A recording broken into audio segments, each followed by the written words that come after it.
Hi, I'm Tanya at Project Trade.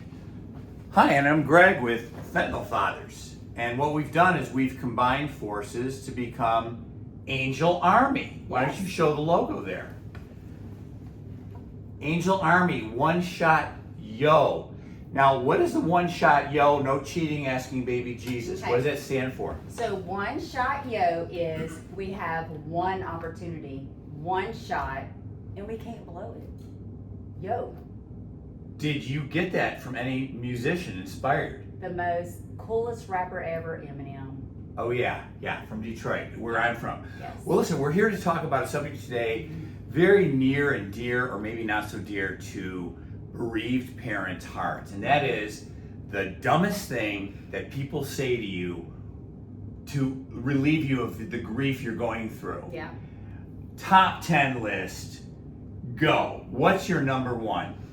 I would say my number one is, hey, at least you have two other kids, so you should be grateful. Okay, did you hit them in the face, or what did you do? I just went, Wow, I think we're gonna have to come up with another show, top 10 comebacks to the dumbest ooh, comments. yeah, we should. Yeah. Mine was from a loved one. Not to be distracted, look at the cute little bird. Yeah. Mine was a very close person to me. Right after Drew died, was in my kitchen, and I swore at the heavens, flipping off God and everybody else and saying F you to the sky. And she looked at my wife, and I won't say her name, and said, you know, Greg's not the only one with problems. That's number one. Now, the other ones that I run into, my first grief counselor had lost her daughter when she was 2 years old. And she came up with she 2 years old. She was showing a picture through a checkout line, and she said to the checkout line gal, "Oh, she's so cute. Who is she?" She goes, "My daughter. I lost her." How old was she? 2. She goes, "Better 2 than 22." That was her number one. Wow. What is your number 2? There's so many. Let's see. I'll just say this. Someone kind of compared my loss of Trey to them having breast cancer. I know how you feel because I have breast cancer. So again, the comebacks are I swirling was in my like- mind. So your half full breast is equal to me never having Thanksgiving dinner again with my child. Yeah. I understand Yeah. where you're coming from. Yeah. And then of course I have heard people, I can't believe this is true. People say, I understand how you feel I lost my dog. Yeah. Yeah. I understand how you feel I lost my dad. Oh, yeah. Losing a child, and there's so many great bereaved parents online that articulate it. Yeah. It carves out your soul, leaves nothing to replace it. Or I compare it, my best comparison is it's a 2x4. It just whacks you across the face, leaves this big open gash, and nobody there in ER to stitch you up. You just walk around now. That's your deal. That's who you are now. Big wide open gash from a 2x4. You got no chance.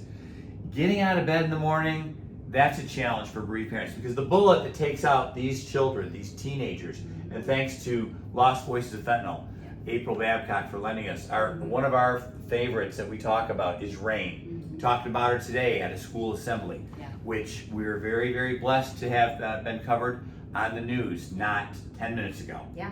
And it was fantastic. And Rain's story was one where she took fentanyl pill by accident. She did a search online, what's a real Xanax look like versus a fake Xanax.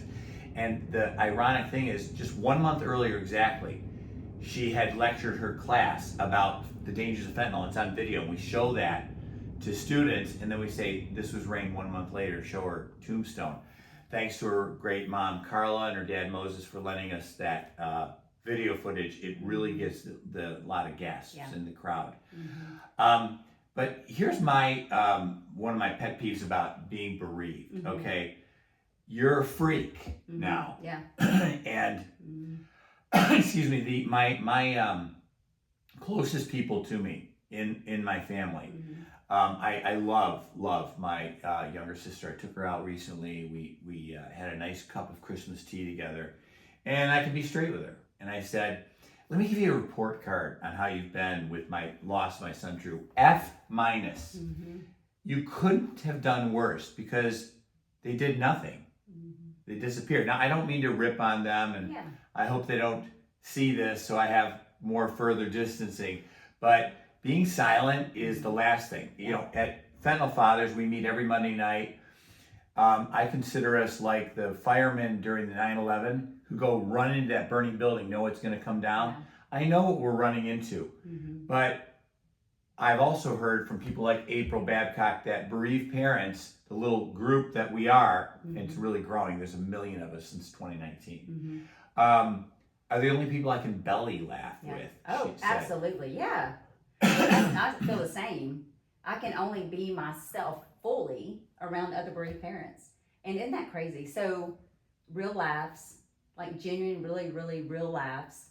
It's crazy how that is. It's just that mutual understanding. You don't have to explain it. You don't have to work. Someone named Kelly, her name's Kelly Davis, in our recent group said, "My soul is tired." Yeah. She was coming up to the 2-year anniversary of her son Matthew on April 5th, I believe. No, April 8th. And she said, "My soul is tired." In fact, today I got to call her because today's Matthew's birthday. Oh, yes. Got to reach out to Kelly Davis. Yes. And we'll just dedicate this particular podcast to Matthew. And it's always good to have a cause to dedicate to. But she said, "My soul is tired." So this guy, the next week, was so inspired by that, he wrote a poem about it, and he read it to us. And it ends with, "My soul is tired." And that's really something, because it works overtime. You can't run away from the grief. So what we've done to walk away from the grief is, I just want to toot your horn a little bit, if I could. I'm in Louisiana. What town are we in? Lake Charles. We're actually in Calcasieu Parish, Southwest Louisiana. Yeah. Okay. It's stunning here. And Project Trey Cafe, is that the name of it? Yes. It's this lovely place where we just went and played air hockey. We tied at 3-3. And it's a place to belong, a place to become, a place where kids can come and pour their troubles out, talk in the circle about what's going on. It's a safe place. You pay rent on that place, $1,800 a month or something? $1,850, yeah. And you don't even have a grant for that. No. You're just paying that out of your hairdresser pocket. Okay, this is the real boots on the ground in our space. Tanya is the director for Fentanyl Fathers for the state of Louisiana. Angel Army is like Project Trey, Fentanyl Fathers, Victoria's Voice. We have Eric's House. People coming together under the umbrella of Angel Army, making a difference. And we're looking for the bereaved parents to talk to kids in high schools. Yes. How, on a scale of 1 to 10, how locked in were those kids today with our stories? 1,000%. 1,000%. I mean, I'm getting emotional right now, but we weren't even in 10 minutes and I can hear the sniffles. And then one little girl, poor baby, but then we weren't even in that much. The redhead. And she was crying. She was crying. She had to leave. Turns out her mother is out and struggling, and she's being raised by her aunt, and her aunt passed away. Yeah. So it's slaughtering America's youth. It's slaughtering America's families. 1 million bereaved parents since 2019. Really, it's closing in on 1,200,000. It's staggering what is going on, and the grief is insurmountable. Yeah. We're doing this to run away from it. Yeah. We do it we try to talk it to kids in the name of our own kids, so that their life matters, so that they've saved other kids, and we know that that's happening. But when you're alone at Easter, or Christmas, or Thanksgiving, or their birthday, or just a day, when you run into that brick wall of grief, you can't barely walk. Have you discovered that? Yeah. Oh, I mean, it's just like I always explain, like, it's just my whole body, like a backpack of rocks, is all over. It's just holding me down. Like, I just can't even, it's just like all that weight. Just want to take that rock out. This rock, that rock, this rock. Some days it's just, you just can't do it. I remember early on, I belonged to this thing called the CEO group, and we'd go around the country and meet with these very talented, successful, accomplished guys. And they'd go around and everybody would update everybody how they're doing and talk about what their problem was, and then the guys would speak into their lives and say, and then pray over them. And then they were going around the room like it was like the same year Drew died. And they're like, okay, Greg, what is your issue and what are you struggling with? And they knew Drew had just died. In fact, they were with Drew the last night of his life. That I was with him. It was Super Bowl Sunday. And I have a video of it. It's at drewswan.com. It's a song that he's singing called Have a Little Faith. He picks up a guitar and plays the song to a bunch of strangers, which was ordained. But they're like, Greg, what are you concerned about? I'm like, well, I'll tell you what I'm concerned about. Nothing. I don't give a damn about you, what you're talking about, or life itself. I don't care. I don't know what I'm doing here. Steve Strangs, who was running the thing, it's a Christian group. He's like, that was the first time anyone in our group swore. Oh. I'm like, really? That's what came off of what I just said? Are you the first bereaved parent? Fortunately, I must be. Must have been, Fortunately, Elvita King was there, and she kind of took me under her wing and adopted me a little bit and got me through a really hard time. I really appreciate her for that. But anyway, I can tell you this, and we'll close a little bit on this subject. Is there hope for the bereaved parent? Can they be happy again? I got a phone call from my sponsor. I'm in recovery, and he said, hey, I've got this new theophostic healing that'll help you. The guy who started it is a bereaved parent. Okay. The happiness exists. It's not. It's real. I was in the desert forever, and finally, when I started advocating, I found some relief, and I was happy at times. Right. But is there happiness for the bereaved parent? I would go over to you first. You know, the way I see it is, yes, I have joy in my children that are here. I have joy in certain things. I try to, there is a little bit of happy times, and I don't, it's always there. It's always in the back of your mind. Am I happy some days and around certain people? Yes. But I'm not sure. I think that there could be.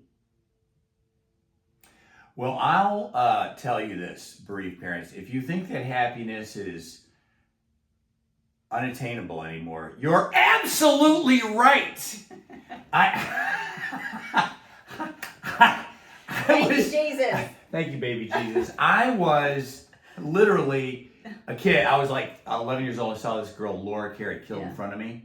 I don't know if I told you this story, but our listening audience of 3 people is definitely on their edge of their seat. What about Laura Carey?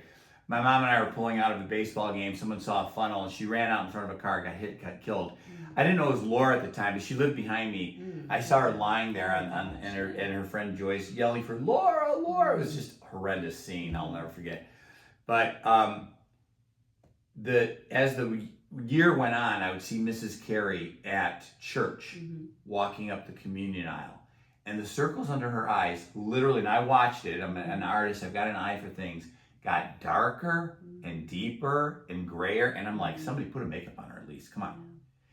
I never saw a more hopeless, despairing soul in my life. You could look at her and you're like, there goes the face of sadness. And I made a little note to self, don't ever lose a kid. You'll never be happy again. And then I lost one. Yeah. Now I got to think it a little different. Because, I don't know how much longer I'm here for, but I want to stir it up a little bit. Yeah. And doggone it, I'm Irish. I can't even drink. I'm in recovery. I got to do something. Are you Irish? I'm Irish. Are you Irish? Yeah, I was born with a bottle in my mouth. We'd be running the world if whiskey wasn't discovered by us, of course.